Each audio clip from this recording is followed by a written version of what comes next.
To start with the chapter optics. Optics में जानकारी है किसके बारे में पढ़ते हैं हम लोग? हाँ, लाइट के बारे में पढ़ते हैं, लाइट का फेनोमेना के बारे में पढ़ते हैं।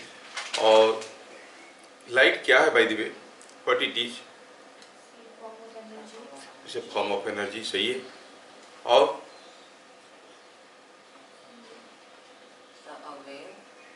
It's also a wave. हाँ, लास्ट क्लास हम वेव के बारे में थोड़ा बहुत बता रहे थे ना। अब देखो, अभी तक हमें मालूम नहीं है कि लाइट एग्जैक्टली है क्या। कुछ लोग बोलते हैं कि when a light ray is going some packets are moving, photons. और जहाँ पर लाइट जाएगी, जैसे हम अगर कोई बंदूक चला के किसी एक वाल पे गोली चलाएंगे, जैसे गोली लगेगा वाल पुश हो जाएगा कि नहीं उधर, वैसे लाइट भी गिरता है तो वो पुश करने की कोशिश करता है, फोर्स लगाता है। मतलब उसके पास कुछ रिलेटिविस्टिक मास टाइप का कोई चीज़ भी है। फिर वो लाइट को कोई इलेक्ट्रॉन खाता है तो वो अब्सॉर्ब हो जाता है, गायब हो जाता है लाइट। वो लाइट को, एनर्जी को पूरा गायब कर देता है। कोई इलेक्ट्रॉन के ऊपर गिरा लाइट तो कहाँ गया, फिर गायब। और वो एनर्जी को इलेक्ट्रॉन खा लिया, वो इलेक्ट्रॉन इधर उधर भागते रहता है, काइनेटिक एनर्जी लेके जंप करता है ऊपर नीचे ऐसे करके। क्यों जंप कर रहा है? लाइट खा के आया हूँ बोलता है। तुम लोग हेवी खा के आने से मजे लेते हो, वो लाइट खा के कूदते रहता है। समझ में? अभी तक कोई 100% क्लैरिटी नहीं है कि व्हाट इज लाइट। लाइट के बारे में ढेर सारे लोग ढेर सारी चीज़ें बताए हैं और उसका ढेर सारा इफेक्ट है। उसका वेव नेचर भी है, उसका पार्टिकल नेचर भी है। There is a corpuscular theory, है ना, आइंस्टाइनियन थ्योरी, बहुत सारा थ्योरी है उसके बारे में। और जो भी कुछ उसके बारे में बताया ना, वो उस थ्योरी को एस्टेब्लिश करने के लिए लाइट का 2-3 तो इफेक्ट बता देते हैं। कोई दूसरा के बोलता है, बताओ अगर तुम्हारा बात सही है तो ये क्यों हो रहा है, तब वो फंस जाता है। मान लो कि कोई वेव थ्योरी से बोलता है कि लाइट इंटरफेरेंस करता है, रिफ्रैक्शन करता है ना, डाइफ्रैक्शन करता है, पोलराइजेशन होता है by wave nature of light. कोई दूसरा आके बोलता है कि देखो मैं पार्टिकल नेचर से दिखा रहा हूँ, जब ये फोर्स देता है किसी बॉडी के साथ टकराता है, ये फोर्स अप्लाई करता है। लाइट स्ट्राइक से, जैसे कोई टॉर्च लाइट डालोगे किसी एक सरफेस के ऊपर तो सरफेस के ऊपर फोर्स लगाता है। क्यों आता है बताओ? अब वो वेव लाइट, जो लाइट को वेव बोलते थे, उनके बताने के लिए कुछ नहीं रहा। समझ में आ रहा? तो there are many concept about light, लेकिन एक कोई पर्टिकुलर कंसेप्ट से उसका सारा फेनोमेनन को समझना मुश्किल है। जैसे तुम्हारे पापा क्या है? तुम्हारे पापा है, किसी के भाई है, किसी के बेटा है, कहीं के एम्प्लॉय है कि नहीं? उनको कैसे तुम समझाओगे कि ऐसा कुछ डेफिनेशन बनाओ अपने पापा का कि उनके सारे एक्टिविटी पता चल जाएगा, चलेगा? उनके डिपार्टमेंट में पूछोगे तो अच्छा वो फलाना आदमी, ये तो he is working in cold rolling mill and he is an AGM, उतना ही बताएगा। मम्मी को पूछेंगे तो ही इज माई हस्बैंड। तुमको पूछेंगे तो मेरे पापा है। तो पापा क्या है?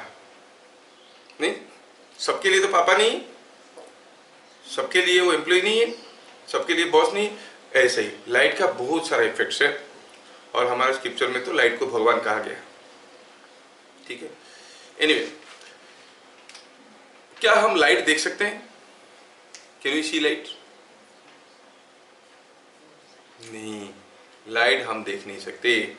जैसे ये बल्ब से लाइट आके मेरे ऊपर गिर रहा है, ये बल्ब और मेरे बीच में जो गैप है उसमें आपको लाइट दिख रहा है? नहीं। सपोज हम यहाँ से अर्थ से निकल के सन की तरफ जाने लगेंगे। सन की तरफ जैसे जैसे जाने लगेंगे, जैसे जैसे हम अर्थ की एटमॉस्फेयर से बाहर निकल जाएंगे, क्या बहुत उजाला ज़्यादा उजाला दिखेगा? नहीं, it will be looking absolutely dark. क्योंकि वहाँ पर लाइट तो है but you cannot see. You can see things illuminated by light but you cannot see light. समझ में आ रहा ना?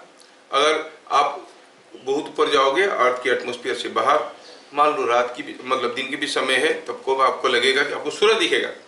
You will be able to see your body, लेकिन चारों तरफ दिखेगा कि घोर घरो अंधेरा है। जैसे मान लो कि कोई डार्क स्टेज में खड़ा है और आपके ऊपर स्पॉटलाइट पड़ा है, आप खुद को देख सकते हो लेकिन चारों तरफ देखो तो पूरा अंधेरा है। समझ में आ रहा ना? ऐसे दूर में सूरज दिख रहा होगा। If your friend is there also in the space, you will be able to see your friend, but between your friend and you there is absolute darkness. ऐसा दिखेगा। Are you able to imagine the situation? मान लो कि ये room को मैं पूरा का पूरा डार्क कर देता हूँ और यहाँ से एक लाइट इसके ऊपर गिराता हूँ, उसके तुम्हारे ऊपर गिराता हूँ। तुम उसको देख सकते हो, वो तुमको देख सकता है, दोनों लाइट को बल्ब को देख सकते हो, लेकिन बाकी कुछ भी नहीं दिख रहा है। समझ में आ रहा ना? एनीवे, तो light can not be seen, then what is seen? अच्छा, लाइट जो निकलता है, जब लाइट किसी बॉडी से आके हमारे आंखों पे गिरता है तो हमें देखने का सेंसेशन मिलता है। अगर यहाँ से निकलता हुआ लाइट आके हमारे आंखों में गिरेगा तो ये हमें दिखेगा, बल्ब से निकलता हुआ लाइट गिरेगा तो बल्ब हमें दिखेगा। तो जहाँ से भी लाइट आके हमारे आंखों में गिरता है वो चीज़ को हम देख पाते हैं, ठीक है। लेकिन जहाँ से लाइट निकल के आ रहा है वो उसका ओरिजिनल लाइट है, कोई ज़रूरी नहीं है। जैसे बल्ब को आप देख पा रहे हो क्योंकि यहाँ से सचमुच लाइट निकल के आ रहा है। ऐसा एक सोर्स ऑफ लाइट को कहते हैं luminous source of light. Luminous मतलब it is able to give energy in terms of light. लेकिन इसको भी तो देख पा रहे हो, यहाँ से लाइट निकल रहा है क्या? हाँ निकल रहा है, इसलिए तो देख रहे हो। यहाँ से लाइट तुम्हारे आंखों में गिर रहा है, लेकिन निकल रहा है कहाँ से? आ रहा है वहाँ से आके इस पे गिर के टकरा के आपके तरफ जा रहा है कि नहीं? इसलिए आपको दिखाई दे रहा है। लेकिन जो लाइट यहाँ से जाके आपके आंखों में गिर रहा है ये उसका ओरिजिनल लाइट नहीं है, किसी का उधार लिया हुआ है। इसको ऑफ कर दो ये नहीं दिखेगा, है कि नहीं? तो इसको क्या कहते हैं? Non luminous body. तो जो भी चीज आप देख पा रहे हो वो दो कैटेगरी में डिवाइड हुआ, एक हुआ लुमिनस बॉडी, दूसरा हुआ नॉन लुमिनस बॉडी। समझ में आया? जो लुमिनस बॉडी है, ये सब सारी चीज हम लोग नहीं लिखेंगे, जितना चाहिए उतना लिखेंगे। जो लुमिनस बॉडी है वहां से लाइट निकल रहा है, वो फिर चार किस्म के होते हैं। लाइट क्यों निकलेगा इसमें से? एक तो हुआ, पहला हुआ इनकैंडेसेंस। इनकैंडेसेंस मीन्स कोई चीज अगर बहुत ज्यादा गर्म हो जाता है तो वहां से लाइट निकलना शुरू होता है। Sun is incandescent source of light. A candle which is glowing भी इनकैंडेसेंट सोर्स ऑफ लाइट। कोई एक वायर को चूल्हे में डाल दो, बहुत गर्म हो गया, बाहर ले आओ, अंधेरे में थोड़ा लाइट दिखेगा ही नहीं दिखेगा, रेड रेड कलर का दिखेगा नहीं दिखेगा, वहां से लाइट निकल रहा है, इट इज बिकॉज ऑफ इनकैंडेसेंस। समझ में? दूसरा हुआ फ्लोरोसेंस। फ्लोरोसेंस मतलब क्या होता है कि अगर कोई एक एटम में इलेक्ट्रॉन को अगर किसी तरह से कुछ एनर्जी देते हैं, वो इलेक्ट्रॉन एनर्जी खा के हायर ऑर्बिट में जंप कर जाता है, फिर जब वो वहां से वापस आता है वो एनर्जी को फिर से छोड़ देता है। वो जो एनर्जी निकल के आया वो लाइट की फॉर्म में आता है, तो इसको कहते हैं फ्लोरोसेंट लाइट। आप लोग पहले CFL यूज करते थे, पूरा नाम क्या था इसका? Compact fluorescent lamp. जो ट्यूब लाइट यूज करते हो, फ्लोरोसेंट ट्यूब। ये सब LED लाइट है, ये अलग है ना? वो फ्लोरोसेंट ट्यूब। फ्लोरोसेंस क्या है, समझ में आया? कभी कभार ऐसे देखे होगे लोग कहते हैं कि रेडियम डायल वाला क्लॉक है, मतलब रात में सब लाइट बंद कर दो जलता हुआ नजर आता है। वो जलता नहीं है, होता क्या है कि जब उसके ऊपर लाइट गिरता है उस लाइट एनर्जी को ऑब्जर्व करता है, ऑब्जर्व करके उसके इलेक्ट्रॉन हायर ऑर्बिट में जंप कर जाते हैं और फिर वापस आते हैं देर में। जब लाइट अंधेरा हो गया, इलेक्ट्रॉन वापस आने लगे हैं धीरे धीरे धीरे धीरे, और वो लाइट को छोड़ रहे, तो वो जलता हुआ नजर आता है। 1-2 घंटे के बाद पता चलेगा वो भी और नहीं दिखेगा। सही है। जो इलेक्ट्रॉन में ऑर्बिट का मतलब, इलेक्ट्रॉन और ऑर्बिट का मतलब ये है कि हम जानते हैं कि ये न्यूक्लियस है और इस न्यूक्लियस के चारों तरफ इलेक्ट्रॉन्स मंडरा रहे हैं, ऐसे ऐसे ऐसे करके मंडरा रहे हैं। समझ में आ रहा है? जैसे सोचो कि इलेक्ट्रॉन, न्यूक्लियस और पूरा सिस्टम को इमेजिन करो sun and the planets. Sun and the planets का सिस्टम जो है, इलेक्ट्रॉन न्यूक्लियस का सिस्टम वही है, इक्वेशंस, फॉर्मूले, फोर्स सब कुछ वही है। इसलिए हमारे देखो जो क्या कहते हैं, बड़े बड़े ऋषि लोग होते ना, है ना, वो कहते थे अणु में जो है भगवान में भी वही है। मतलब छोटे छोटे, सबसे छोटे चीज में जो है वो पूरा ब्रह्मांड में भी वही है।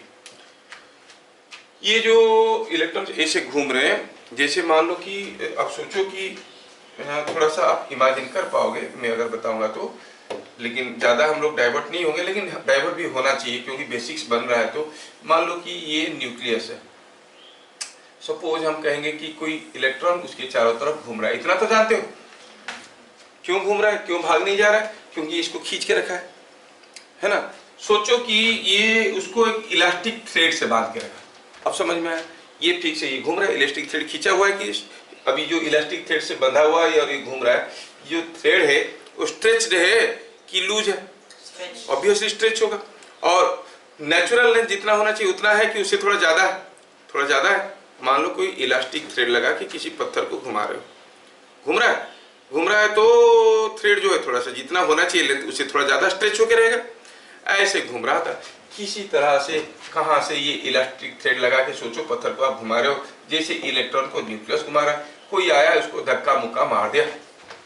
अब यहाँ पर कोई आके एक धक्का किक मार देगा, क्या अब भी ये ऐसे जाएगा? नहीं, थोड़ा फेंका जाएगा, जाएगा कि नहीं? And it will come back, it will go like this. सोचो आप इलास्टिक थ्रेड लगा के कोई चीज को गोल गोल घुमा रहे थे, कोई आपके बगल में जाता ऐसे मार दिया तो क्या होगा? फिर भी गोल गोल जाएगा क्या? दूर तक जाएगा, फिर वापस आएगा, करेगा कि नहीं करेगा? So it has gone to a higher orbit, okay, और उस ऑर्बिट में जंप करके चले जाएगा, लेकिन वहां पर वो रुक नहीं पाएगा क्योंकि घुमाने वाला तो वही है। कुछ समय के बाद फिर से आके ऐसे घूमने लगेगा। कब? जितना एक्स्ट्रा एनर्जी लेके गया था, जो वो एनर्जी वापस आ जाएगा तो वापस निकल जाएगा। तो जब इलेक्ट्रॉन को कुछ एनर्जी मिल जाता है तो क्या होता है? हायर ऑर्बिट में चले जाता है और वहां से वापस आता है तो एनर्जी को छोड़ता है। तो जो आप जो कहते हो ना डायमंड वाला क्लॉक है, डायमंड डायल है, वो डायमंड कुछ नहीं होता है, उसमें उस किस्म की फ्लोरोसेंट मटेरियल रहता है जिसके ऊपर लाइट गिरे तो उस लाइट एनर्जी को खा के इलेक्ट्रॉन्स हायर ऑर्बिट में जाते हैं, कूदते फिरते रहते हैं। जैसे आप अपना लाइट ऑफ कर दिए रूम का और इलेक्ट्रॉन अपनी जगह वापस जाने लगे, वो लाइट को वापस छोड़ते हैं तो वहां से लाइट निकलता हुआ नजर आता है। लेकिन कुछ समय के बाद सारा लाइट निकल जाएगा, फिर खाली पड़ जाएगा। आप देखोगे कि घड़ी को आप मान लो कि रात के 10 बजे सोने जाते हो, 10 बजे रूम का स्विच ऑफ किए तो देखिए कि घड़ी ग्लो कर रहा है। 2 बजे उठो और देखो घड़ी ग्लो नहीं कर रहा है। अरे कहाँ गया? घड़ी कोई ले गया क्या? नहीं, वो जो एनर्जी धीरे धीरे छोड़ रहा था वो छोड़ चुका है। फिर से अगर आप लाइट ऑन करोगे, फिर बंद करोगे, तुरंत ले लिया, फिर काफी देर तक वो छोड़ता रहेगा। That is what is called fluorescent source of light. समझ में आया? पहला क्या बताया? इनकैंडेसेंस, दूसरा हुआ फ्लोरोसेंस, तीसरा हुआ लुमिनोसेंस, जिसका अपना लाइट तो नहीं होता है, दूसरों का लाइट को उल्टा करके छोड़ता है। मान लो कि सनलाइट आ रहा है कहीं से, मैं यहाँ पे एक मिरर लगा दिया, मिरर पे गिरा, लाइट आपके पास गया, तो इट इज कॉल्ड लुमिनोसेंस। मून का लाइट इज लुमिनोसेंस। समझ में आ रहा है? मून का लाइट इज लुमिनोसेंस। अच्छा, लास्ट होता है फॉस्फोरोसेंस। जब फॉस्फोरस ऑक्सीजन की कांटेक्ट में आता है वो ग्लो करता हुआ नजर आता है। सर वो समुद्र में कभी-कभी समुद्र में ग्लो करता हुआ समंदर में दिखता है। आप कभी कभी जो ग्रेवयार्ड्स होते हैं ना, वहाँ पर जो जैकल वगैरह आते हैं, हड्डी उड्डी खाते रहते हैं, जो हड्डी को खाने की कोशिश करते हैं, वहाँ पे फॉस्फोरस की कंटेंट होता है, ऑक्सीजन के आके उनका ग्लो करता हुआ नजर आता है ना। हम लोग बोलते भूत है, भूत तो नहीं है कुछ, फॉस्फोरस ऑक्सीजन की कांटेक्ट में आएगा तो जलने की आवाज देगा वो। समझ में आ रहा है? तो मैं आपको बताया 4 किस्म की सोर्स। एक हुआ पहला वाला इनकैंडेसेंस, दूसरा हुआ फ्लोरोसेंस, लुमिनोसेंस एंड फॉस्फोरेसेंस, 4 किस्म का। इसके अलावा इलेक्ट्रोमैग्नेटिक वेव का इंटरेक्शन से बहुत सारे किस्म की लाइट्स आते हैं। जैसे एलईडी लाइट क्या है, इसको क्या कहोगे? ये ना गर्म होके होता है क्या? नहीं। फ्लोरोसेंस से होता है क्या? नहीं। It is by interaction of electric and magnetic fields, कोई इलेक्ट्रोमैग्नेटिक वेव। ये नेचुरली अभी निकला है।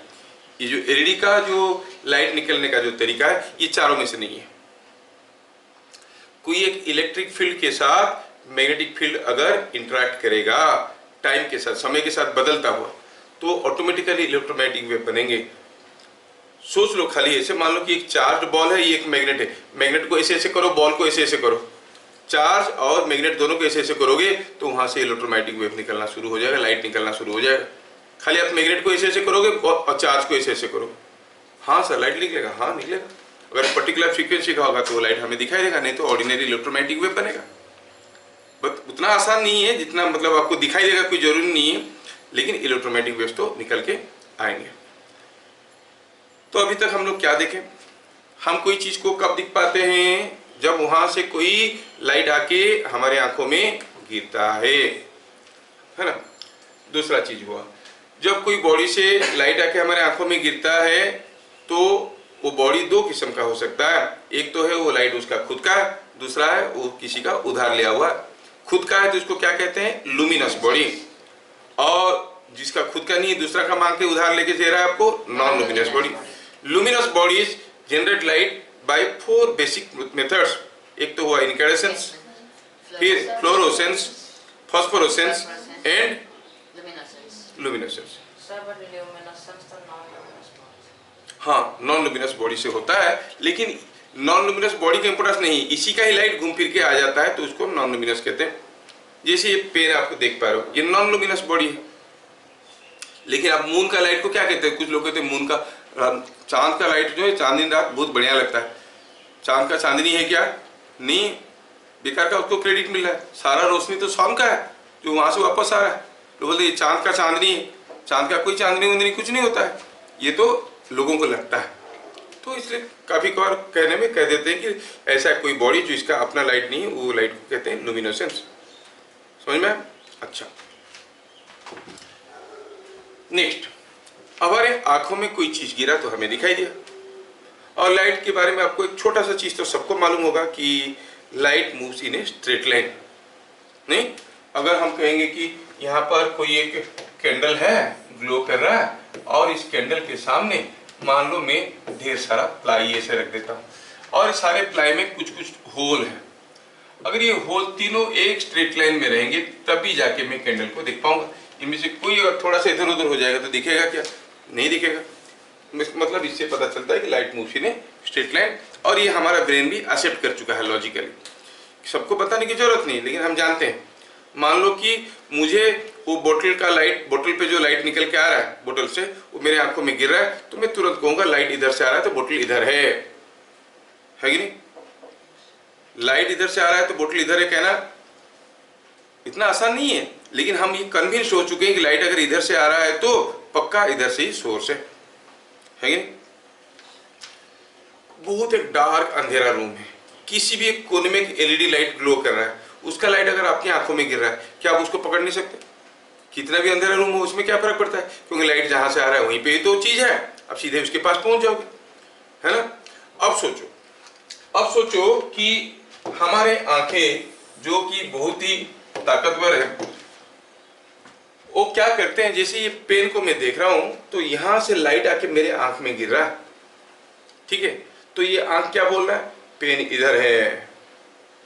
लेकिन दूसरा क्या बोल रहा है? पेन इधर है। दोनों एक डायरेक्शन बोल रहे हैं क्या? नहीं, एक तो बोल रहा है इधर है, एक बोल रहा है इधर है। समझ में आ रहा है? These are my two eyes. ये मेरा एक आंख है, आहो गंदा आंख हो गया मेरा, ऐसा वाला ये है एक आंख, और ये है दूसरा आंख। मान लो कि हम कहेंगे कि यहाँ पर कोई एक ऑब्जेक्ट रखा है, यहाँ से लाइट आके गिर रहा है। कैसे गिर रहा है? यहाँ से लाइट आके ऐसे गिर रहा है, इधर भी गिर रहा है और इधर भी गिर रहा है। एक आंख कहता है कि जो हमारा ऑब्जेक्ट है वो इधर है, दूसरा बोलता है कि वो इधर है। दोनों सेम डायरेक्शन में तो बोल नहीं रहे। अब ब्रेन दोनों की बात को सुनता है, दोनों की बात की सुनने के बाद कहता है कि ये बोल रहा है इधर है, ये बोल रहा है इधर है, फिर वो मैप करता है, ये बोल रहा है इधर है, ये बोलता है इधर है, मतलब कहाँ है? जहां पर ये दोनों डायरेक्शन मैच कर रहे हैं, क्योंकि दोनों सही बोल रहे हैं। अब ब्रेन देखेगा कि इसको एक्सटेंड करो, इसको एक्सटेंड करो, they are intersecting each other at this point, मतलब जिस सब्जेक्ट की बात कहा जा रहा है वो यहाँ पे है। समझ में आ रहा है क्या? I just help you. Otherwise supposing हम कहेंगे कि आप यहाँ, ये कोई बड़ा सा फील्ड है, मान लो कि यहाँ पर कोई एक 10 रुपया का कॉइन कहीं पड़ा है, आपके दोस्त को 10 रुपया चाहिए, आप उसको बोले यू आर दिस बॉय। आप बोले कि तुमको 10 रुपया चाहिए, देखो फील्ड में पड़ा है। बोला कहाँ पड़ा है? इधर पड़ा है। You just indicated. बहुत बड़ा सा फील्ड है, 200 मीटर बाई 200 मीटर का फील्ड है, प्लेग्राउंड। आप जैसे उंगली दिखाओगे उसको तो कॉइन दिख नहीं रहा है, वो इधर से देखने लगेगा। वो क्या करेगा? he'll try to search the coin in this path। पूरा फील्ड का इधर से इधर तक देखते जाएगा। he'll take much time। तभी कोई दूसरा लड़का आया, बोला मिला कि नहीं मिला? बोला नहीं मिला। अच्छा, अरे इधर देख, इधर तो पड़ा है, करके वो ऐसे इंडिकेट कर दिया। सपोज ही इंडिकेट्स कि ये इसको कहा कि इधर पड़ा है, और ये वाला बोल रहा है कि इधर पड़ा है। अब ये लड़का क्या करेगा बताओ? उसको पूरा इधर नहीं जाना है, ना ही इधर जाना है। वो एक बार इसको देखेगा, फिर एक बार देखेगा, ये देख रहा है, ये इधर दिखा रहा है और ये इधर दिखा रहा है, फिर दोनों से वो अपना हिसाब जोड़ेगा। ब्रेन विल एक्ट और बताएगा कि ये बोल रहा है इधर है, ये बोल रहा है इधर है। मतलब ये एक बार इसको देखेगा, एक बार इसको देखेगा, एक बार इसको देखेगा, एक बार इसको देखेगा, और आके सीधे पहुंच जाएगा कि नहीं इन दोनों का इंटरसेक्शन के पास। नहीं, और वो इधर उधर नहीं ढूंढेगा। This boy will no more search things in this zone, ये जोन में और नहीं ढूंढेगा, बोलेगा वो इधर दिखा रहा है, ये इधर दिखा रहा है, मतलब यहाँ पे देखना है कि नहीं? Exactly that way. जब एक आंख बोलता है कि चीज इधर है, दूसरा आंख बोलता है कि चीज इधर है, ये दोनों जाके कहीं मिले तो ब्रेन पता कर लेता है कि कहाँ पर वो चीज है। कहने का मतलब ये है, अगर हमारा दो आंख नहीं होता, एक होता, थोड़ा बड़ा सा होता, अच्छा तो नहीं दिखता, बात अलग है, लेकिन दो आंख होने का एडवांटेज क्या है? अगर नहीं होता, एक आंख होता, तो हमें क्या डिसएडवांटेजेस मिलते? क्या मिलते? हम लोकेशन पता नहीं कर पाते, डेप्थ का भी पता नहीं करते, डेप्थ पता नहीं कर पाते। अभी इतना दूर पे पता चल रहा है, दो आंख होने से ना पता चल रहा है। आप एक आंख बंद करो और बताओ ये पेन का लेंथ कितना है, यू कैनॉट से। दो आंख से देखो तो हाँ इतना लेंथ है, बता दोगे नहीं। यहाँ से एक आंख बंद करके देखेंगे लड़की कितने दूर पे बैठा है, थोड़ा मुश्किल है बताना। दो आंख से ये बोल रहा है इधर है, ये बोल रहा है इधर, इतने में ब्रेन मैपिंग कर लेता है और निकाल लेता है कि कितने दूर में बैठा है। समझ में आ रहा ना? तो एक आंख होने से भी हमें सारा चीज दिखाई देगा। जैसे मान लो एक कान होता, दो कान की जगह। दो कान होने से क्या फायदा हो रहा है? कोई गाड़ी इधर से इधर गया, गाड़ी से आवाज आया, इधर से आवाज आ रहा है तो पहले इस कान में पहुंचेगा, फिर इसमें पहुंचेगा, क्योंकि इधर से आ रहा है।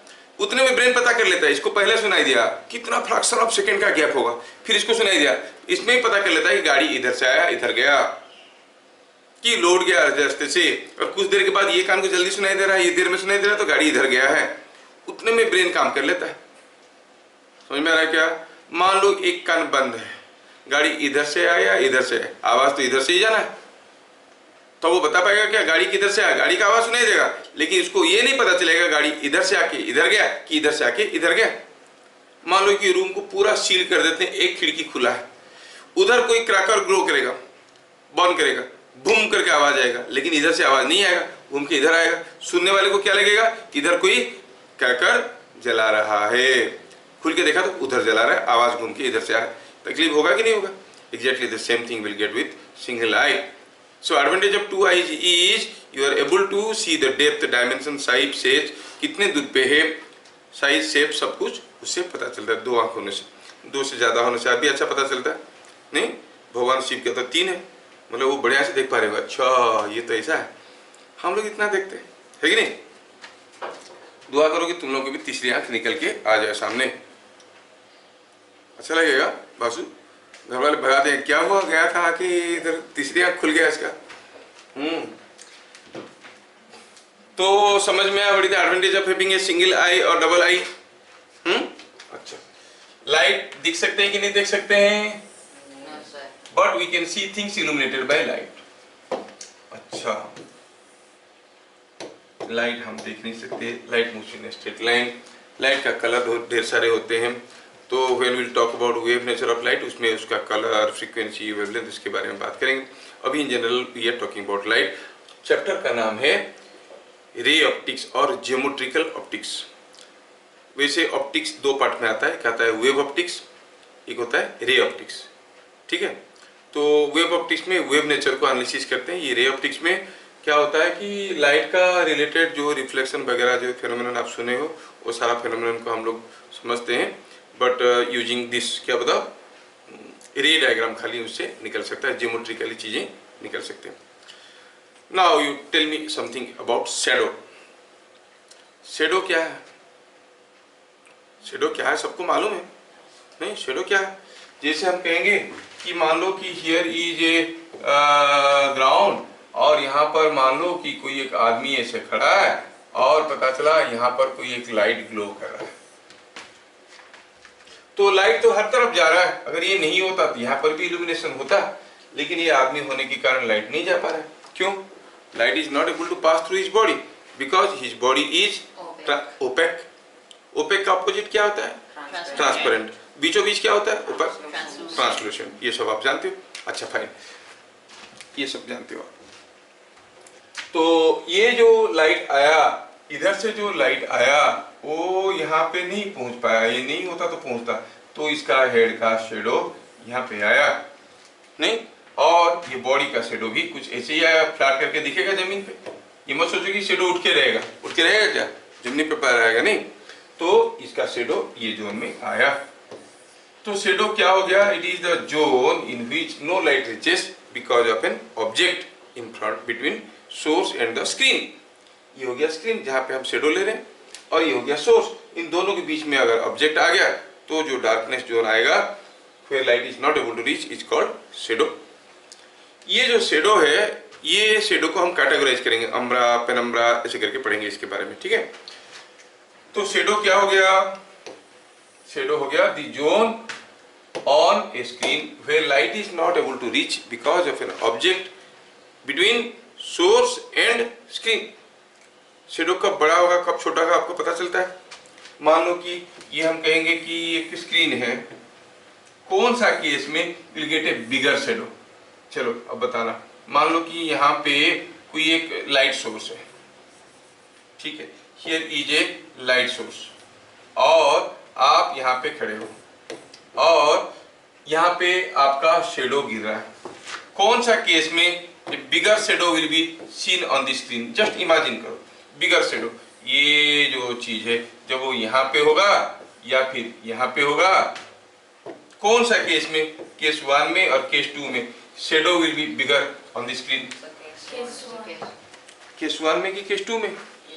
केस 1 में देखो ना, ये इतना सारा लाइट को बंद कर रहा है, इधर से जो लाइट जा रहा है वो शेडो यहाँ तक होगा, जबकि इसमें शेडो यहाँ तक होगा, है कि नहीं? अभी हम लोग ढेर सारे चीजें डिस्कशन किए about light and type of source, advantages of having two eyes, what is a shadow. हाँ, उसको थोड़ा ब्रीफली लिख लेते हैं, फिर आगे बढ़ेंगे हम लोग, ठीक है। चलिए कुछ fundamentals of light. Light is a mystery, and about this mysterious light let us right something. Light, it is a form of energy which when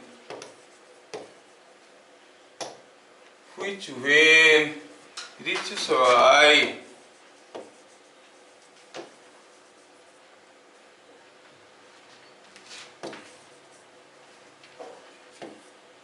gives or produces visual sensation, visual sensation। ये जब हमारे आंखों में गिरता है तो हमें देखने की फीलिंग होता है, नहीं? When light from a source or from a body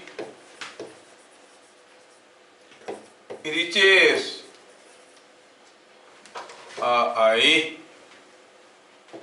our eye, we are able to see the body।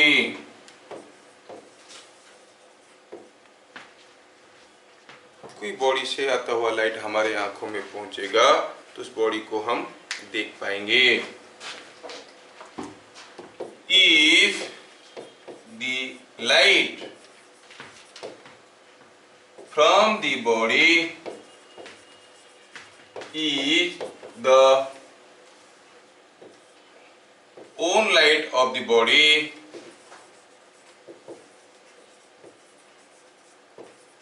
body, then it is called a luminous body।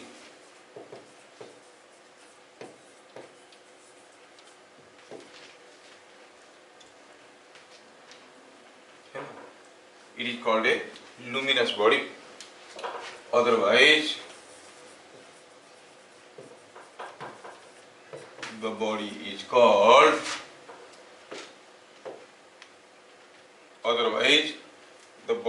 called a non-luminous body। समझ में आया? तो अगर हम कहेंगे लुमिनस बॉडी का example तो कौन है? सन, कोई बल्ब है ना, कोई कैंडल है। नॉन लुमिनस कहें तो नॉन लुमिनस बॉडी बताओ, कोई टेबल है, क्या आप टेबल को देख सकते हो? नहीं, टेबल नहीं देख सकते हो, table is a non luminous body. नहीं, और क्या है? पेन, ये एक non luminous body. Your face luminous की नॉन लुमिनस? कोई लाइट तो नहीं निकल रहा है। वो कौन सा चिंगम खिलाता है, खिलाने के बाद दांत दिखाता है तो लाइट निकलता है? कोई एक है वो दिखाता है दांत खा के, भैंस का भी दांत से लाइट निकलता है। भूल गया क्या? टीवी में दिखाता है, नहीं देखो? अरे यार, वो चिंगम खाने से मुंह से लाइट निकलता है। कोई चिंगम मेरे को याद नहीं है, तुम लोग देख लेना, मिलता है, उसको खाने से मुंह से लाइट निकलता है। मतलब ऐसे दिखाता है टीवी में। टेबल, पेन, ये सब नॉन लुमिनस बॉडी है। ठीक है। Very important to understand is light can not be seen but things illuminated by light, things illuminated by light can be seen। जब लाइट गिरता है किसी बॉडी के ऊपर, उस लाइट को हम देख सकते हैं, लाइट को देख नहीं सकते। समझ में आया? ठीक है। Point number 4, light moves in a straight line. फिलहाल तो हम ये सोच के चलेंगे, आगे आगे हम बदल देंगे चीज़ों को। जब आप जैसे जैसे बड़े हो जाओगे, light can move along a curve path also depending upon when it is passing from one medium to other medium. कैसे जा रहा है रास्ते के ऊपर डिपेंड करके। क्या मुझे ये लिखवाना चाहिए कि ट्रांसपेरेंट क्या है, ओपाक क्या है, ट्रांसलूसेंट क्या है? ये सबको आता है। अच्छा, point number 5, with the help of two eyes we are able to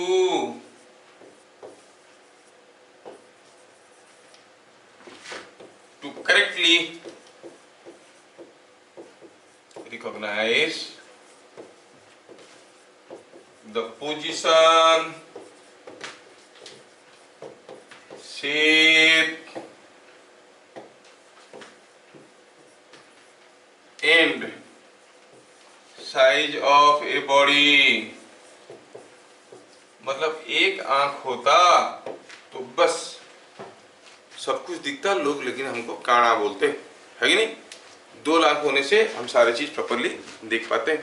क्यों? हर चीज समझ में आ रहा है? अच्छा, ठीक है। 2 से ज्यादा आंख होता तो क्या होता? लोग हमको देख के डरते, है ना? क्या इतना सारा आंख है? किसी एक इंसेक्ट का 500 मोर देन 500 आंख है, जानते हो?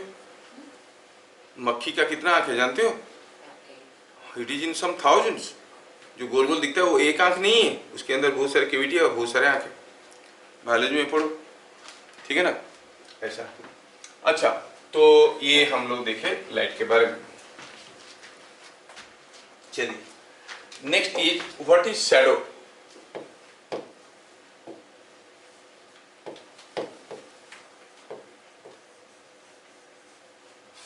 शैडो, शैडो में देखेंगे द डार्कर जोन और dark zone. The dark zone on a screen due to presence of an object between source of light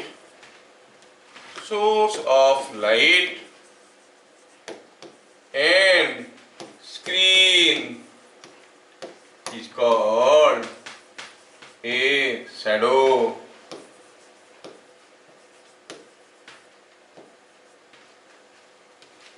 So shadow कौन सा जोन है जहां पर लाइट नहीं पहुंच रहा है, जहां पर लाइट नहीं पहुंच रहा है उसको हम कहेंगे शेडो। समझ में आ रहा है? जैसे मान लो कि मैं आपको पूछता हूं कि ये कोई एक लाइट है, ये कोई एक खंबा है। अब पता चला कि यहाँ पर ये मान लो किसी एक ग्राउंड पे गाड़ दिया गया है और मान लो कि यहाँ पर कोई एक सोर्स ऑफ लाइट है।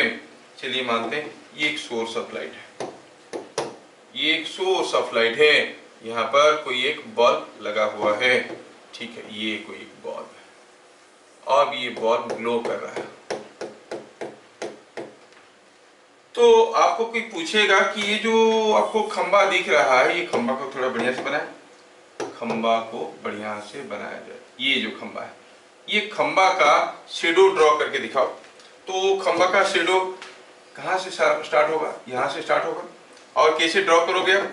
पहले देखोगे कि कौन कौन सा जोन में लाइट नहीं पहुंच रहा है। लाइट यहाँ तो पहुंच रहा है, नहीं, यहाँ भी पहुंच रहा है। ओहो, ये लाइट ये यहाँ हर जगह पहुंच रहा है, लेकिन इधर पहुंचेगा क्या? यहाँ भी पहुंच रहा है, लेकिन यहाँ से जो लाइट आएगा वो यहाँ तक ही आएगा, आगे जा पाएगा नहीं। और जो लाइट इधर आया वो भी इधर ऑब्स्ट्रक्ट हो गया, इधर ऑब्स्ट्रक्ट हो गया, ऐसे करके you see the light is not able to, these lights are not able to reach the ground here। तो यहाँ पर आपको क्या मिलेगा? यहाँ पर आपको मिलेगा एक शेडो। कैसा वाला? ऐसा वाला, इतना लंबा वाला। देखो, छोटा सा ऑब्जेक्ट, ये है ऑब्जेक्ट और ये है शेडो। क्या बात समझ में आ रहा है? हाँ, यस। तो शेडो कितना लंबा होगा किसके ऊपर डिपेंड करता है? डिपेंड करता है position of source of light, position of the object, size of the object, ये सारा चीज के ऊपर डिपेंड करता है। समझ में आ गया? ये बात है। तो शेडो कैसे हुआ समझ में आया। Now let us see the different parts of a shadow. Point number 7।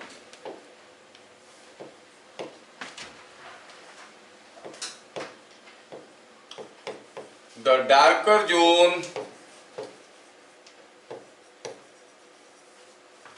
where no light, अच्छा, darker zone of a shadow,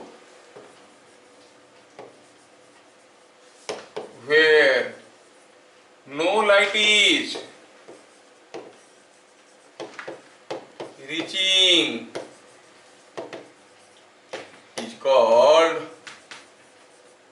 umbra। The zone of shadow where partial light is reaching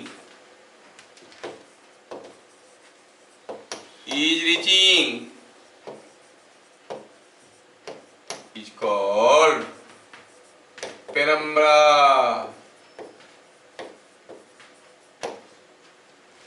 umbra penumbra क्या है? Shadow का dark part, जहां पर कोई light नहीं पहुंच रहा है उसको कहेंगे अम्ब्रा। जहां पर कुछ कुछ लाइट पहुंच रहा है, सारा लाइट नहीं पहुंच रहा है, पार्शियल लाइट इज रीचिंग, उसको कहेंगे पेनम्ब्रा। और जहां पर पूरा लाइट पहुंच रहा है वो तो शेडो है ही नहीं। जी देखो, मैं आपको एक छोटा सा एग्जांपल देता हूं। सपोजिंग हमारे पास कोई एक सोर्स है ऐसा, this is a bulb glowing. आप उसके सामने क्या करते हो? कोई दूसरा बॉल को यहाँ पे रखते हो, ठीक है। I keep another ball here.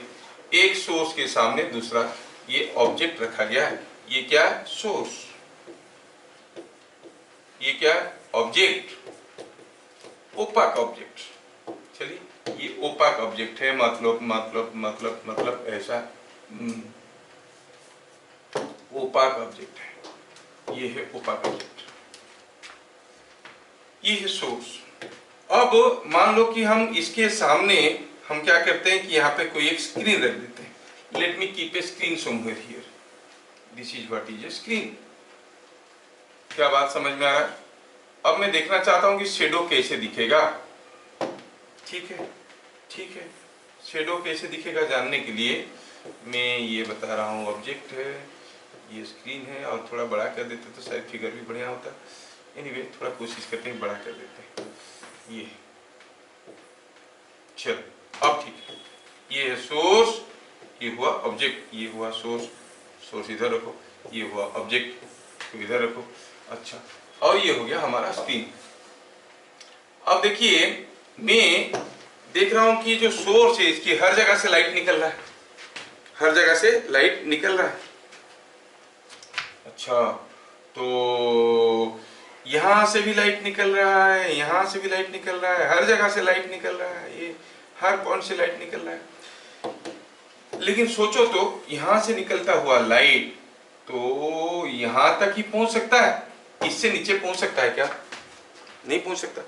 यहां से निकलता हुआ लाइट, हाँ let me change the colour, ये यहां से निकलता हुआ लाइट, यहां से निकलता हुआ लाइट इससे ऊपर नहीं पहुंच सकता। नहीं? क्या कहीं से भी निकलता हुआ लाइट इस जोन में पहुंच सकता है? सोचो, यहां से कहीं से भी निकलता हुआ लाइट पहुंचेगा नहीं। तो ये जोन में क्या होगा? Absolute darkness. क्या मेरी बात समझ में आ रहा है? ये होगा एब्सोल्यूट डार्कनेस, है नहीं?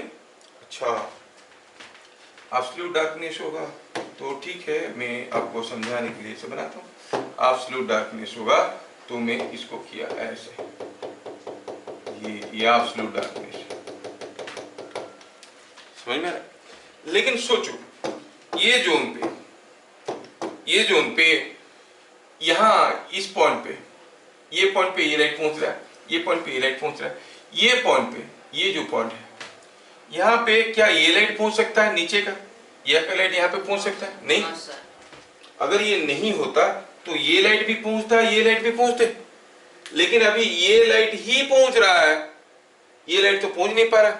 अगर ये नहीं होता तो ये दोनों लाइट यहाँ पे पहुंच सकते थे कि नहीं? मतलब जितना ब्राइटनेस होता अभी कम हो रहा है, क्योंकि ये दोनों रे नहीं पहुंच रहा है, सिर्फ ये पहुंच रहा है कि नहीं?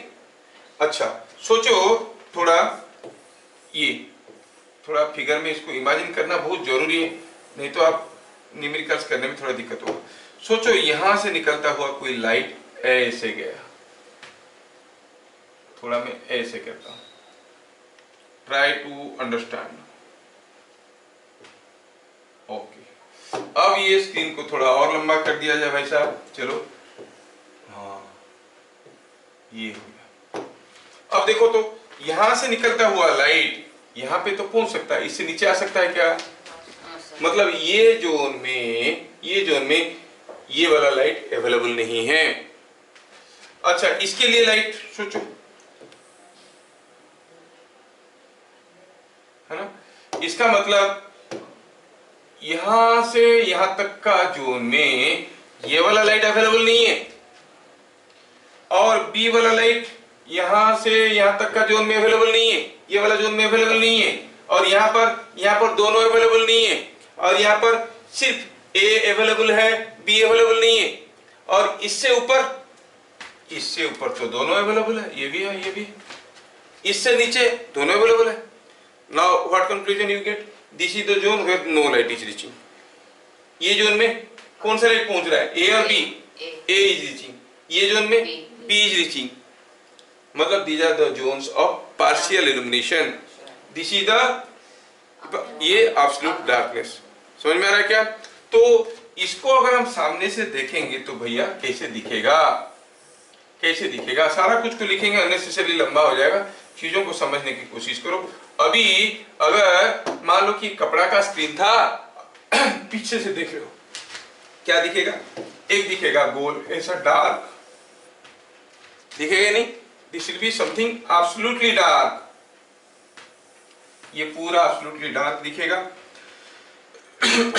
थोड़ा सा डार्क करने की कोशिश करता हूं, ये हो गया डार्क। और उसके चारों तरफ ये जो जोन है ये भी कुछ एक सर्कुलर जोन दिखेगा जिसमें ये पार्शियली डार्क होगा। समझ में आ रहा है क्या? ये पार्शियली डार्क होगा मतलब आप देखो ऐसा है क्या कहेंगे इसको,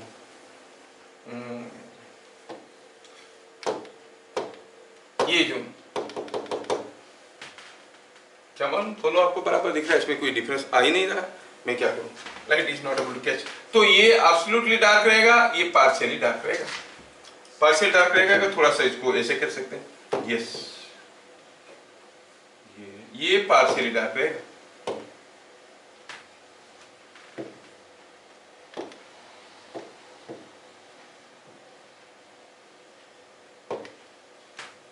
समझ में आ रहा है क्या?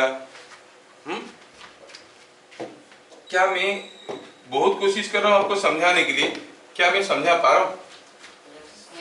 Am I able to explain you what is umbra and what is penumbra? This part is called क्या? Umbra. और this part is called penumbra. तो ये umbra penumbra वाला फंडा कब हुआ? जब there is a source but not a point source. अगर मान लो ये एलईडी लाइट होता, एक ही ग्लो करता, तो उसका क्या ऊपर क्या नीचे सब तो एक ही पॉइंट से निकल रहा है, उसमें अम्बरा पेनम्बरा बनेगा क्या? नहीं बनेगा। नहीं तो फॉर एक्सटेंडेड सोर्स, अच्छा मान लो कि ये जो ऑब्जेक्ट है ये एक पॉइंट ऑब्जेक्ट होता। पॉइंट ऑब्जेक्ट सोचो कि डॉट है, चींटी है, तो लाइट इधर से भी घूम के जाएगा, इधर से भी घूम के जाएगा। नहीं तो उसमें क्या आपको अम्बरा पेनम्बरा दिखेंगे? सोचो, जस्ट इमेजिन, इसको भगा दो, ये छोटा वाला ऑब्जेक्ट को भगाओ, यहाँ पर एक छोटा सा चींटी रख दो, अब लाइट तो ऐसे भी जाएगा, इधर भी आएगा, ये वाला लाइट भी इधर ही आएगा, हर जगह लाइट मिल जाएगा, है कि नहीं? तो ये तो अम्बरा गायब ही हो जाएगा। नहीं तो ऐसा पेनम्बरा एंड अम्बरा जो डिस्टिंक्टली हमें मिल रहा है, कब मिल रहा है? When there is a extended source and extended object. Point source point object होगा तो कुछ नहीं मिलने वाला। क्या मेरी बात समझ में आ रहा है? तो अम्बरा पेनम्बरा ये सब फंडामेंटल को ज्यादा कोई नहीं पूछेगा, आपको समझ में आना चाहिए। अच्छा बताओ, अगर आपको समझ में आ रहा है इतना बढ़िया, तो आप सोचो और बताओ इस केस में क्या हुआ है।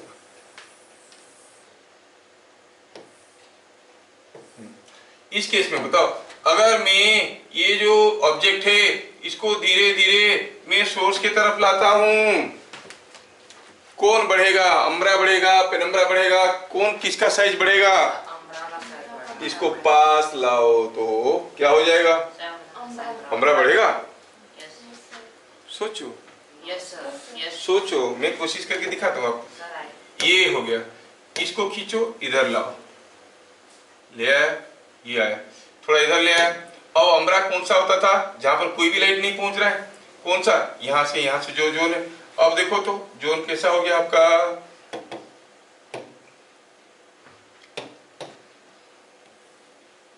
अरे अम्बरा तो गायब हो गया, लाइट तो हर जगह पहुंच रहा है, light is able to reach everywhere. इधर इन अम्बरा नो, नहीं तो अम्बरा तो गायब हो गया। सोचो घर में कैंडल जल रहा है, आप अगर कैंडल के पास उंगली रखोगे तो आपको एक शेडो मिलेगा, दूर जाओ वॉल के पास तब भी शेडो मिलेगा। कौन से केस में बड़ा सा शेडो मिल रहा है? when you are keeping it close to it, but that again depends upon the position of the screen। ये जैसे अगर सेम स्क्रीन है, हम इसको इधर ले आए, अम्बरा वाला जोन कहाँ था? ये और इसको ज्वाइन करो, एक्सटेंड करो, जहां टच करेगा ये बन गया अम्बरा वाला जोन। ये वाला जोन कौन सा था? अम्बरा नहीं, और ये जो जोन था ये पेनम्बरा का था। अब देखो तो यहां से निकलता हुआ लाइट भी इसके पास पहुंच गया। We are taking a second position of the object. क्या मेरी बात समझ में आ रहा है? अब देखो ये जब इधर आ गया, यहाँ से लाइट आके यहाँ पहुंच गया, यहाँ से लाइट आके यहाँ पहुंच गया, यहाँ पर कोई भी डार्कर जोन मिला क्या? हर जगह कुछ कुछ लाइट मिल रहा है। अम्बरा तो गायब है कि नहीं? अम्बरा गायब हो रहा है। सोचो कि इसको अगर थोड़ा इधर ले लेते तो अम्बरा का साइज क्या हो जाता? बढ़ जाता नहीं? अच्छा इसको अगर इधर लेने जाएंगे, अम्बरा का साइज मैक्सिमम कितना होगा? इसके साइज क्या ही होगा। ये अगर चिपक के रहेगा, कोई आदमी तुम अगर वॉल के साथ चिपक के रहेगा तो तेरा शेडो कितना बड़ा होगा? तो जितना बड़ा वहां से दूर रहेगा तो हो सकता है कि शेडो छोटा और बड़ा है, depending upon the size of the lamp और पोजीशन ऑफ द लैंप, है कि नहीं। तो ये सारा चीज आपको मतलब कोई पूछेगा नहीं, you must be able to recognise कि क्या होगा, नहीं तो बनाने से तो 1000 किस्म के क्वेश्चन बनेंगे। स्कूल में जो क्वेश्चन आएगा वो क्या आएगा, what is umbra, what is penumbra, खत्म कहानी। लेकिन मैं आपको फीलिंग देने की कोशिश कर रहा हूँ कि जो रे डायग्राम हो रहा है आपको समझ में आना बहुत जरूरी है। जैसे मैं अभी ये केस को किया, मैं आपको दूसरा केस देता हूँ। सपोज आई से this is what is a source and this is what is an object. अब ऑब्जेक्ट को बड़ा कर दिया, नहीं थोड़ा अच्छा वाला सोर्स, अच्छा वाला ऑब्जेक्ट बनाते, ये चाइना मेड वाला है, चलिए ठीक है। ये ऑब्जेक्ट हो गया, ये हो गया सोर्स छोटा सा, और ये हो गया ऑब्जेक्ट थोड़ा सा कंफर्टेबली बड़ा। क्या आप इस केस में बता सकते हो where are the umbra and penumbra वाला थिंग्स? आपको रे डायग्राम ड्रॉ करना है और बताना कि अम्ब्रा कहाँ पे होगा, पेनम्ब्रा कहाँ पे होगा। मैं इस फिगर को थोड़ा सा और छोटा कर देता हूँ ताकि आपको इमेजिन करने में कोई दिक्कत ना हो। ये हो गया सोर्स, ये हो गया सोर्स, और ये हो गया स्क्रीन। चलिए आपको ड्रॉ करके बताना है कि ऐसा केस में कहाँ है अम्ब्रा, कहाँ है penumbra. Where is the umbra and where is the penumbra? Umbra कौन सा जोन है? ये है सोर्स और ये है ऑब्जेक्ट, समझ में आ रहा है? तो क्या करना होता है बेसिकली, आंखें बंद करिए और ड्रॉ करिए। यहां से ऐसा टच करके एक टेंजेंट, यहां से ऐसा टच करके एक टेंजेंट, खत्म कहानी। फिर यहां से ऐसा टच करके एक टेंजेंट, फिर यहां से ऐसा टच करके एक टेंजेंट। क्या मेरी बात समझ में आ रहा है? यहां से लाइट चारों तरफ जा रहा है, बीच से तो जा नहीं सकता। Now I am giving you some names, A B C D. बताओ अम्ब्रा कौन से जोन में है? बीसी में अम्ब्रा है, क्योंकि कोई लाइट वहीं पे नहीं पहुंच रहा है। और penumbra A B and C D, A B and C D एक है बेसिकली, और उससे ऊपर देयर इज नो शेडो। तो यहाँ पर जो कंप्लीट शेडो बन रहा है, कंप्लीट शेडो बन रहा है वो इतना बड़ा है, ऐसा है इतना बड़ा, ये आर यू गेटिंग? मैं इसको ड्रॉ करने की कोशिश करता हूँ थोड़ा। ये है आपका, यहाँ पर जो शेडो बन रहा है वो कितना बड़ा है, थोड़ा ड्रॉ करके दिखाते हैं।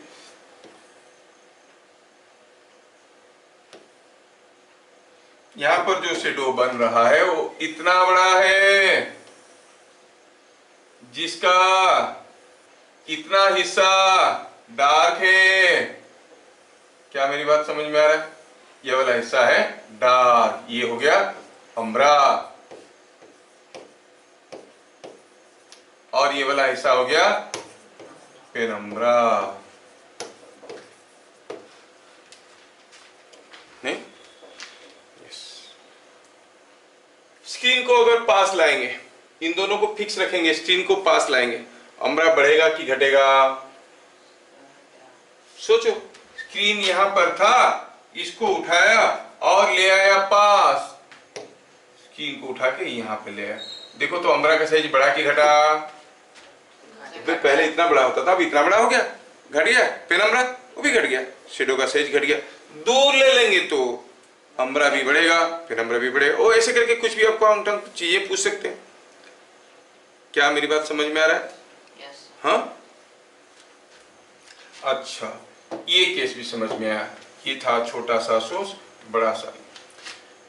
अभी मैं थोड़ा सा केस बदलता हूं और बताता हूं कि अगर ऐसा कोई केस है जहां पे आपको पेनम्ब्रा तो मिलेगा, लेकिन कितने भी मेहनत करो अम्ब्रा नहीं मिलने वाला। ये है कोई सोर्स और ये है कोई ऑब्जेक्ट, ये है सोर्स, ये है ऑब्जेक्ट। और मान लो कि आप यहाँ पे स्क्रीन लगा रखे हो। देखो, क्या आप बता सकते हो how will the umbra penumbra? यहाँ से इसको टेंजेंट ड्रॉ करो, यहाँ पहुंचेगा नहीं, इसको टेंजेंट ड्रॉ करो, यहाँ पहुंचेगा, इसको टेंजेंट ड्रॉ करो, यहाँ पहुंचेगा, और इसको टेंजेंट ड्रॉ करो, यहां पहुंचेगा। क्या आप समझ रहे हो? क्या यहाँ पर कोई अम्ब्रा आपको मिल रहा है? No sir. मान लो कि ये पॉइंट ए है, ये पॉइंट बी है, तो यहाँ पर कौन से सोर्स का लाइट अवेलेबल है, ए का कि बी का? सिर्फ बी का अवेलेबल है यहाँ पे? हाँ, ए का नहीं है, ओनली बी अवेलेबल।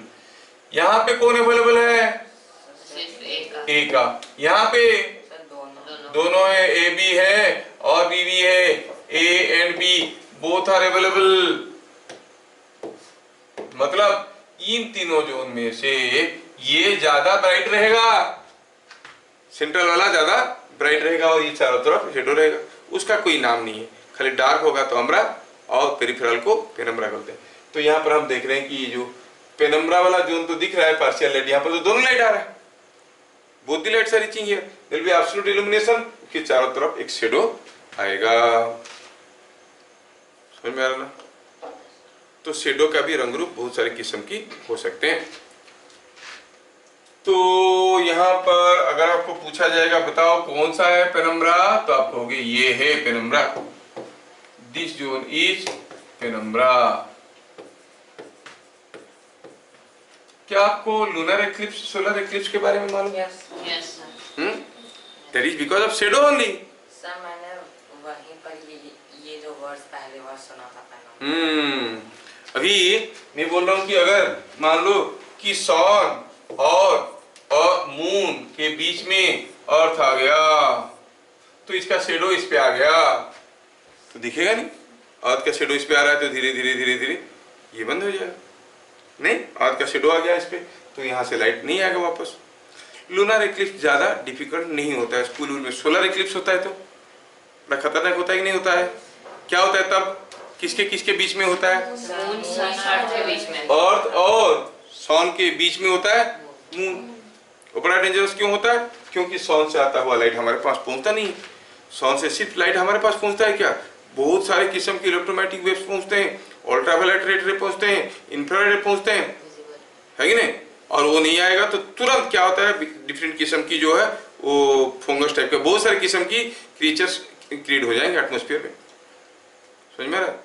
जैसे कोई मान लो कि कोई बैंगन खराब हो गया, फेंक दियो रॉटन बैंगन, तो क्या होता है उसके अंदर कीड़ा बन जाता है ना। कैसे बनता है? क्या कोई कीड़ा दूसरा कीड़ा आके वहां पर घर बसाता है? नहीं, वो अंदर से बन जाता है, ऐसा एनवायरनमेंट बनता है। सिमिलरली अगर जो अल्ट्रावायलेट लाइट रे आ रहे हैं, जो भी लाइट रे आ रहे हैं, अगर लंबे समय तक नहीं आएंगे तो पता चला बहुत सारी किस्म की चीजें उसमें वायरस बन जाएंगे तुरंत हर जगह। इसलिए खाने का सामान नहीं रखते हैं, खाने का सामान फेंक देते हैं क्योंकि बन जाएगा उसमें वायरस, उसको नहीं खाना चाहिए। समझ में आ रहा है? तो सोलर एक्लिप्स में क्या होता है, किसके किसके बीच में कौन होता है? सन और मून के बीच में अर्थ होता है कि सन और अर्थ के बीच में मून होता है? सन और अर्थ के। लूनर एक्लिप्स में सन और मून के बीच में। अच्छा, कौन सा केस में सन अर्थ और मून के बीच में सन होता है? वैसे तो हो नहीं सकता, मून इतने पास है, सन इतने दूर है। मून और अर्थ के बीच में सन अगर घूमने आ गया तो हम लोग का हाल क्या होगा मालूम है? खत्म, धुआं निकल जाएगा सबका। ये सोच रहे कब होता है? कभी नहीं होता है यार। मून कितने नजदीक है, नहीं मामा बना तो इसको, सन तो इतना दूर है कि क्या कहें। अगर अर्थ और मून के बीच में कभी सन घूमने आया तो जान लो कि सन का साइज इतना है, इधर अर्थ को भी टच करेगा, उधर मून को भी टच करेगा, या फिर उनको भी ढकेल के और दूर कर देगा क्योंकि साइज इज टू लार्ज। ठीक है, तो आज हम लोग कुछ बेसिक्स पढ़े लाइट के बारे में, शेडो वगैरह पढ़े नहीं। एक छोटा सा एक्सपेरिमेंट आप लोग कर सकते हो जिसको हम लोग कहते हैं पिन होल कैमरा। थोड़ा सा आपको कहानी बताते हैं इसके बारे में। देखो, सपोज ये कोई एक ट्रांसलूसेंट पेपर है। ट्रांसलूसेंट पेपर होने का फायदा ये है, ये बॉक्स है, ट्रांसलूसेंट पेपर है, फायदा ये है कि इधर से कोई लाइट गिरेगा तो इधर से दिखेगा। अच्छा, मान लो कि यहाँ पर एक छोटा सा होल है, छोटा सा होल, ठीक है, छोटा सा होल। और सोचो कि यहाँ पर कोई एक लाइट सोर्स में रखा हूं और पता चला इधर एक ब्लू कलर का एलईडी ग्लो कर रहा है, इधर एक रेड कलर का एलईडी ग्लो कर रहा है। दिमाग लगाना और बताना, उससे आपको समझ में आ जाएगा। ये है रेड कलर का एलईडी और ये है आपका ब्लू कलर का एलईडी, ये ब्लू ब्लू ब्लू, ठीक है। और ये जो छोटा सा होल है, होल के थ्रू से लाइट आएगा। आप इधर से अगर देखोगे तो लाइट जब इसकी स्क्रीन पे गिर रहा है तो आपको दिखेगा, क्या दिखेगा? इधर एक स्पॉट दिखेगा और इधर एक स्पॉट दिखेगा। नहीं, क्या बता सकते हो क्या स्पॉट दिखने वाला है? ऊपर कौन सा स्पॉट दिखने वाला है, नीचे कौन सा? ऊपर ब्लू और नीचे रेड। क्योंकि light moves in straight line, तो आप देखोगे कि यहां से जाता हुआ लाइट, ओहो बहुत ऊपर चला गया। इतना ऊपर नहीं लेना चाहते थे हम, थोड़ा छोटा कर देते हैं। अरे इतना ऊपर मत जाओ भैया, बहुत ज्यादा ऊपर जा रहे हो आजकल। हाँ ठीक ठीक, तो यार ये तो और भी ऊपर हो गया। चलिए इनको छोटा कर देते हैं, ये चिपक के छोटा हो गया दोनों। ये रेड और ब्लू लाइट में से यू विल सी कि ये जो रेड लाइट है वो कहाँ बनेगा? You will see red light is forming here और blue light is forming here. तो इधर से अगर कोई देखेगा तो उसको दिखेगा, ऊपर दिखेगा ब्लू और नीचे दिखेगा। समझ में आ रहा है क्या? हाँ अच्छा। और अगर सोचो, थोड़ा सा केस बदल देते हैं। आई से here is a candle glowing और इसके सामने हम एक पिन होल कैमरा रख दिए। ये है, इसका जो स्क्रीन आएगा, इसका ये वाला हिस्सा कहाँ दिखेगा?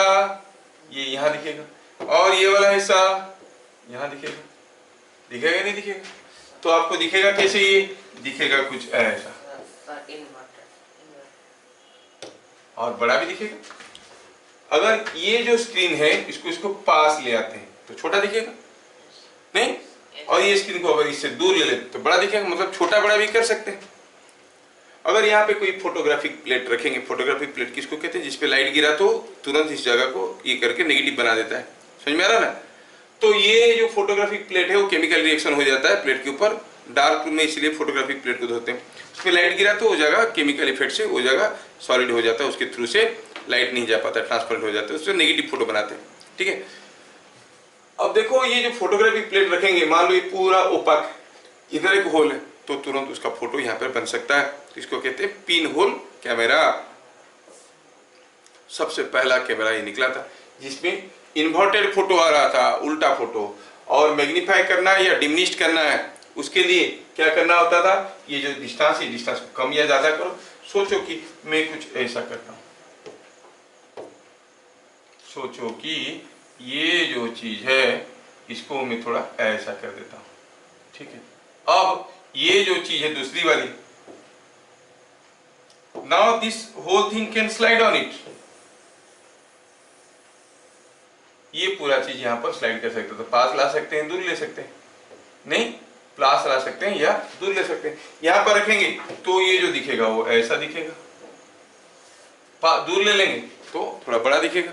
मतलब इसको आगे पीछे करके हम साइज को कम या ज्यादा कर सकते हैं। You can magnify the image or you can diminish the image, but the image is always inverted, इसको कहते हैं। और अगर मान लो कि एक टू होल की जगह और भी होल कर देंगे तो यहाँ पर एक टू, यहाँ पर एक टू, तो इसके चलते यहाँ पर दूसरा वाला दिखेगा, यहाँ पर तीसरा वाला दिखेगा। You can get number of things। समझ में आ रहा है पिन होल कैमरा क्या है? समझ में आया? ये बात है। तो थोड़ा इसको तुम लोग आज YouTube में सर्च करो और पिन होल कैमरा क्या है देखो, उसको बनाते कैसे देखो, बनाने की कोशिश करो। YouTube में भरा पड़ा है, मेरा भी अपना चैनल में बना के रखा हूँ, but I am not feeling well, थोड़ा हेल्थ थोड़ा ख़राब है तो बना देते नहीं तो आपके लिए। देखो YouTube में आपको मिल जाएगा, बनाना बहुत आसान है, घर में बैठ के बनाओगे बहुत अच्छा लगेगा, कोई खर्चा नहीं, जीरो खर्चा में आप बना सकते हो pin hole camera. What is a pin hole camera देख लो। अगले class will start with the real effect called reflection. Reflection क्या है वहां से शुरू करेंगे।